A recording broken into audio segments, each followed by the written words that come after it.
Olá, eu sou a Thelma e hoje é dia de retomar um pouco os assuntos aqui do canal, agora que passou o lançamento de Nas Névoas da Tempestade e retomando assuntos pendentes. Por exemplo, alguns comentários sobre séries da Netflix que eu fiz num vídeo anterior, então eu vou complementar o que eu já comecei, mas antes eu queria convidá-los a se inscreverem aqui no canal, curtirem esse vídeo, me seguirem lá no Insta, newsletter sempre tem link na descrição do vídeo para vocês assinarem de forma gratuita e eu falo de romance e suspense.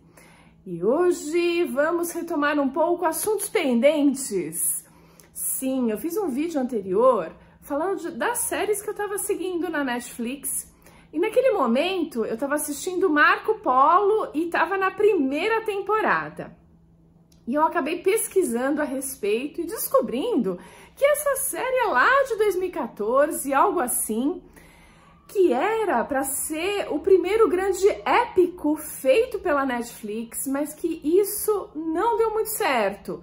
Que ao término da segunda temporada eles terminaram a produção, que deveria ter 5 temporadas ou algo assim.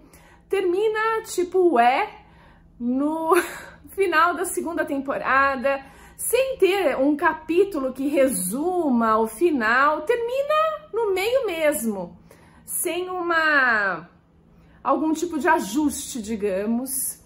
E aí alguns comentários, como eu tava na primeira temporada, eu estava muito bem impressionada e continuo impressionada. A primeira temporada de Marco Polo é muito legal. A gente tem o ator principal, o Marco Polo, vivido pelo Lorenzo Richelmi, que é um ator italiano, mas que manda assim um inglês perfeito.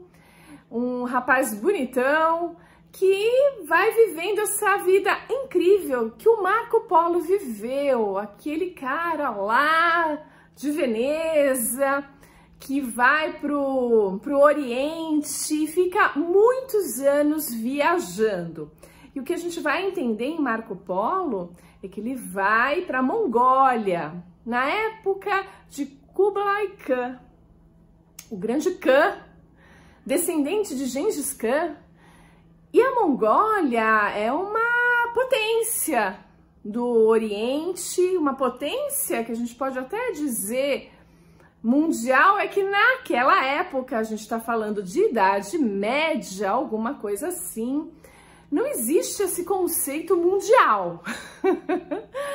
As regiões são as mais adjacentes à Mongólia.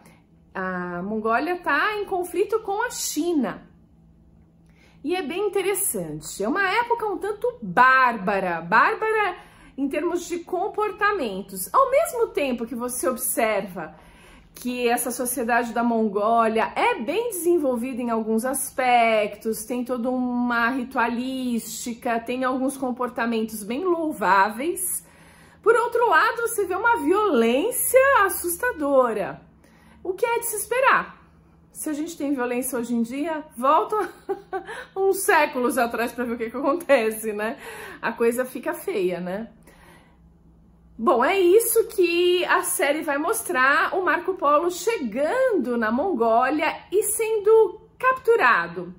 Não é exatamente isso, capturado, ele tá com o pai dele, que também é um desses vendedores, mercadores, comerciantes que ficam viajando, ele segue as cruzadas, também é uma época das cruzadas, e ele tá ali cruzando, eles estão atrás da seda principalmente, outras cositas mais, e ele acaba ficando de frente ao Kublai Khan, e o Khan é um cara um tanto difícil de lidar, ele é muito interessante, é um personagem muito interessante, aliás, é cheio de personagens interessantes, e ele acaba negociando, mas vocês descobririam isso no primeiro capítulo, né?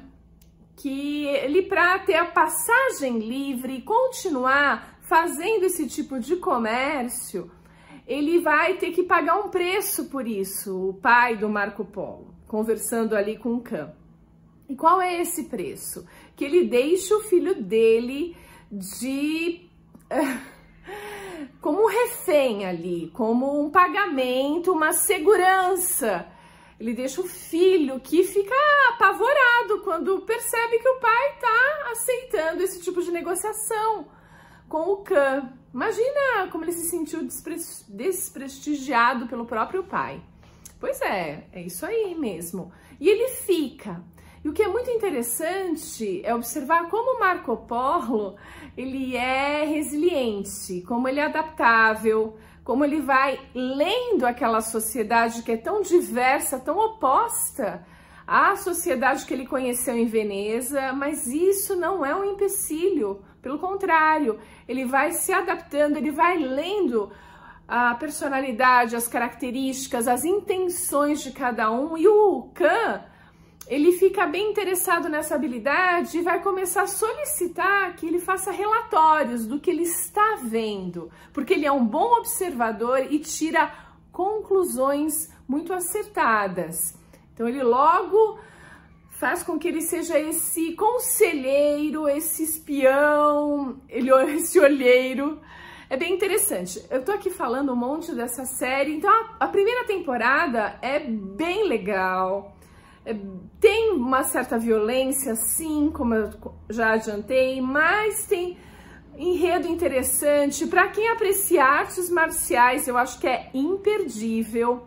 As coreografias, o Kung Fu que rola, eu não sou nenhuma especialista, mas só de bater o olho você já sabe que a coisa tá bem feita. É muito legal, é muito legal. O problema é que na segunda temporada você vai perceber nitidamente que houve um desinteresse da Netflix. Eu acho que eles deram um passo talvez maior que a perna, imaginaram que seria uma coisa e não foi. O retorno provavelmente do público de uma forma injusta, talvez não tenha sido tão bom. E os investimentos na série, que requisitava muito, já que era uma série épica, foram pro beleléu. E aí a qualidade de tudo vai se perdendo. Eu vi uma crítica onde ele dizia que os efeitos especiais, que já não eram os melhores na primeira temporada, foram pro espaço. Nem foi pro espaço, foi mesmo pro ralo. O espaço poderia ser uma coisa até interessante, mas não, foram pro ralo mesmo e fica bem pobre. Eu falei, tudo bem, eu não ligo para efeito especial. Porém, devo dizer que o comentário procede. Tem uma cena de uns cavalos pegando fogo e correndo, que você olha assim, nossa, acho que se eu fizer... E olha que eu sou nosso cego fazendo as coisas, né? Mas, sabe que muito amador? Um efeito especial que você fala assim, nossa, ficou pobre, né? E assim, mas isso compromete a trama? Não, na minha opinião. Você dá uma risadinha, você fala, isso aí não ficou legal. Mas a trama em si é interessante, as colocações são interessantes, só que chega no final da segunda temporada, acaba no meio mesmo. Então, o que eu diria? Para quem se interessa por essa temática, esse tipo de série histórica, épica, a primeira temporada vale muito a pena.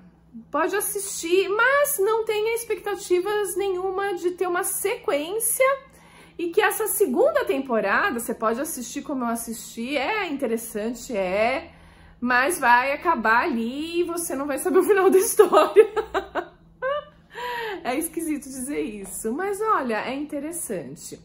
E tô retomando outras séries, Sandman, por exemplo, eu também tinha comentado de Sandman, essa... impecável, eu diria, tem a participação do Neil Gaiman na produção, acho que na roteirização para televisão, tá muito legal. Eu já tô no último capítulo, são 10 capítulos, se não me engano, posso estar cometendo alguma falhazinha de informação, mas eu acho que são 10, já cheguei no 10º capítulo. Eu ouvi comentários muito bons a respeito, que existe uma certa transição, uma certa mudança de vibe do primeiro ao sexto e do sexto para frente, capítulos, digo. Eu devo dizer que talvez sim mesmo, tem um pouquinho disso, mas nada que comprometa, vale bem a pena. Tô guardando esses últimos momentos para assistir esse último capítulo, porque aí temos que esperar uma próxima temporada ou algo assim. É tipo Outlander na Netflix, né? Termina a temporada, o ser aqui não sabia que só tinha até a 5ª, e aí terminou no fim, tipo Marco Polo, ficou aquilo. E tem que esperar até o ano que vem, até março do ano que vem, ou você tem que assinar outro streaming. E não é o caso, eu não vou assinar, prefiro esperar. Acho legal esperar. Peaky Blinders é outra série que eu tô retomando. Eu reassisti o primeiro capítulo, porque eu tava um pouco distraída quando eu assisti a primeira vez. E é uma série que promete demais. Então, o que vai pra lista Netflix de séries é terminar Sandman e Peaky Blinders, com certeza. The Crown também. Eu comecei a assistir, eu tô super atrasada, né? Eu gosto de dar esse conforto para as pessoas que, como eu, estão atrás de seu tempo. Não estão à frente de seu tempo, estão atrás. Em termos de assistir séries, filmes, eu vou acumulando um pouco isso, mas não tenho muito problema com isso, não. E então, The Crown, todo mundo assistiu? Eu vou assistir agora. É legal porque nós perdemos a rainha recentemente, isso dá um gostinho, né, saudosista, parece legal.